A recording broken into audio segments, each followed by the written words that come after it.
Hello guys, welcome. Today I'm going to be showing you how to make, basic editing techniques, basic MLG editing techniques, crap like that.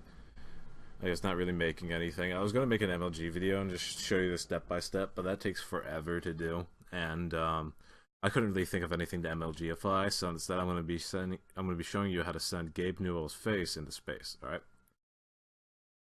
So first off, the program we use HitFilm 4 Express. Or I use HitFilm 4 Express, I should say. And the reason I like it is that, bam, look at that. They upgraded my package, my destruction package from HitFilm 3 Express for free. And that's not the only thing they do for free. They actually sell their entire software. They give away their software for free. The Express software for free. You get this expert editing software completely free, conscience free, Pirate Bay free. So you don't have to, steal your Sony Vegas anymore. You can just use HitFilm 4 Express. It lacks some of the features, it does, but you can always just buy the pro versions if you like it enough. And honestly, they're pretty cheap comparatively. As far as I know, they're pretty much the same thing as the Sony's Vegas. I like this I like the layout a lot. It has a lot of presets that I like, so this is what I use as my preferred software. So we're going to be starting with the basics, I guess. I'm assuming you already know how to, insert a video. What you do is you just come over here to your import area, go grab something. I grabbed the picture in this case. Let's grab the Dolan Pepe, the Donald Pepe. So, insert your files over here. If you happen to import a video, it's a little bit more complicated. And you get the whole video to look at right here, right? And the reason that this is gray, like a lighter gray, and this is a really dark gray, is that this is before my set endpoint section. And this is after my endpoint section. And what this does is that everything in between my in and my out, I can just insert clip, and it's already automatically trimmed to anything that I wanted. So, as you can see, I skip all this useless garbage that I did not want. And I can always adjust it to the size of the editor. But, screw this. I already have it. Another thing I did, another thing you want to look out for when you're going through this is that the cameras change. So, good habit is to go through ahead of time. And every time the camera changes, make a cut in your edit. So, you see, to make a slice, you see it, like that camera change, camera change, camera change, camera change one last time. Like, say I want to make a slice of my edit right when it detaches. Like, these little things detach from the main rocket. I can go frame by frame with this tool, right?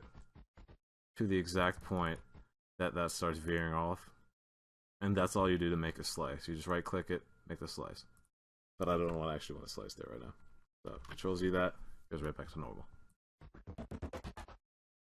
And let's go over what we've done so far. We've thrown Gabe Newell's face into it, and we've done basic motion tracking, which is pretty much what this video is going to be. Alright, so, bam, Gabe Newell's face. What it looks like when you first throw it in, just like this, right? What I did to change this was, actually changed the scale. I did not change the scale, I changed its anchor point. And what the anchor point is, you see this little thing right here? You can rotate your picture all around it, right? Oh, let me change that back. Bam. Every time you scale it, it scales to that point. Like you see, it scales right to that point. I'm gonna stop. I'll stop. But yeah, that's all that does.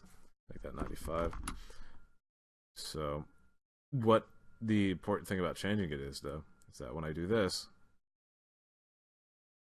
everything spins around it, and I can just make that like the double chin of him. And if I ever had to rotate my image or scale my image, it would automatically scale, but this point would stay the exact same, like you see. So it's a good way to make a nice solid spot. I'll use it in the next section, like the next spot, comp shot too, which I'll show you in a second. Oh yeah, I should show you how to make comp shots. Here, this is my fourth section, right? This is not a comp shot yet. You can either right click and hit make comp shot, hit Control M, or you can just hit this button right here. And it gives you the default name of the video. I'm just gonna name it Comp 4 to keep it in order. Back to my editor, Comp 1, 2, 3, and 4. 3 has nothing done to it yet. 4 has nothing done to it. 1 and 2 are the only things that I've gotten to so far. So, Gabe's face. I don't need this Gabe's face. I'm going to get rid of this one. Bam. So now that Gabe's face is gone, we have the original one that I had here, which I've shoved all the way up here, right? And now the basic premise of moving objects is that you see these little O's right here? You select the O and you highlight it. And like you see, I can change, like what this does is that it creates a path, or like it changes it over time. So that changes position down a bit too. So what this is going to do is going to drop, and it's going to, get smaller. So as you see, so bam, you see it keeps changing position. If I wanted to change both at once, this could be position, change you all the way up there, back to where it was to start with. Okay, so now it looks more like that. That's what I wanted to see. And that's what highlighting these do. If I just did this, right? Bam, that's it. Do that. So as you see, no scale change at all.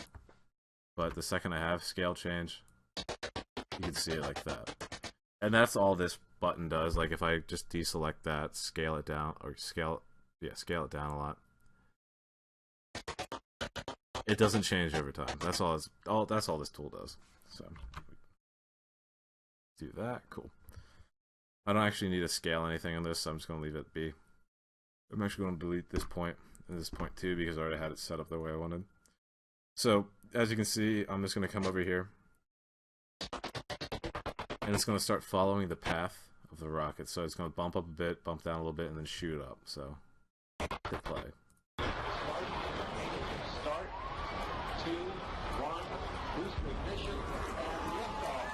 And there we go. That's the basic idea of, motion tracking. Everything you do automatically shows up in the editor. We'll go to Comp Shot 2, which is another basic area of editing. So all I've done right now is basic motion tracking and basic scaling, because you can see the camera pans out as we go back more, and the rocket keeps going up. So I have to track the motion of the rocket, so keep his face on the rocket, and I have to adjust the scale of his face to match that of the rocket. And you can see that looking right here, it transforms.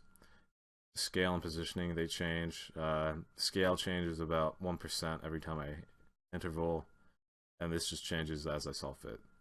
Like that. Actually, but no, that's all good, right? The motion tracking is pretty much there. Same thing we did earlier. These things are highlighted, and they're meeting their points over time. But one thing I'm going to add here is, you see how this thing right here, let me show you. This should be covering part of the rocket, right? And it should be covering part of Gabe's face. And I'm a stickler for the accuracy, so I'm going to create a mask to cover this thing right here, and to have Gabe's face appear in the background, right? So how you do that is that, actually I'm going to keep his face hidden while I do this so I can see through it. You just click on this button right here. It's the masking tool. You can also use rectangular mask, ellipse mask. I'm just going to use freehand masking. And I'm going to go around the framework of this little silo holder. Right? Like that. Don't be too specific when you do this, or you'll go crazy, trust me. That should be good. Let's make it like right there. We don't need it to be perfect. We just need it to cut off his face when we want it to. So, bam. Drop that a bit. Okay, I like that. And now, if we look at Gabe's face, bam. We have the section of face that we don't want there. And the easy thing to do is just hit the invert mask, and bam, all of a sudden his face is on the background. Like, it just inverts if it cuts or saves. So now we can go into the mask tool and we can hit transform on it, and we can just do, I like doing scale, anchor point, Do I need path? I don't think I do. Why not? Let's do it. I'm just going to select everything because this should be interesting. As you edit it, it will like change automatically. So if you do select everything, it does not matter. But as we go through this picture, you can see it follows them up. But I don't want that. I want it to drop down. Actually, I'm going to increase it a bit. Let's go up to 200%. There we go. And I'm just going to go through. I'm going to freehand edit the picture. Okay, so that's good. Like that. And now you can see it kind of transforms a bit. This is a little sloppy. That can be... We can save more of his luscious locks here. Let's do this. Like that. Like that. Okay. Next frame. Or next few frames. You can either go frame by frame, which sucks mega dick. Like, huge dick. It's the only way to do, like, really complicated motion tracking. If you look at my MLG Pyrocynical video, when Stomedy falls, like, repeatedly over time, that was all rotary tracking, I think it's called. Or rotary masking. And it just takes 10 fucking years to do, man. It's not worth it. But, unless it is worth it, like that clip was worth it, in my opinion. Okay, so let's see how this looks. Beautiful, that's exactly what I wanted. And if you want to get a better view of it, you can just go to editor. And we can see exactly what I was talking about. So, that thing's blocking his face like I wanted to. And as he lifts up, it looks so much more crisper than it did without the mask, right? Like, it's not the best masking. You can see it wiggle a little bit, but you know, you gotta pay quite a bit of attention. And if we're making an MLG video, we're gonna be throwing memes in there anyway.